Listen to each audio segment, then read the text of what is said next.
എന്തു പറയും ഞാൻ, എന്തു പറയും ഞാൻ, എൻ്റെ ഭഗവാനോടെന്തു പറയും ഞാൻ. ഒന്നും പറയാതെ ഒക്കെയറിഞ്ഞോളും നിൻ പരിതാപങ്ങൾ ഒക്കെയും തീർന്നോളും.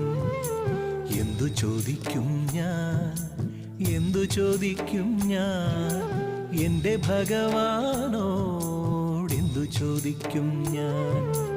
ഒന്നും ചോദിക്കാതെ ഒക്കെയും തന്നോളും നിന്റെ അഭീഷ്ടങ്ങൾ ഒക്കെ നടന്നോളും.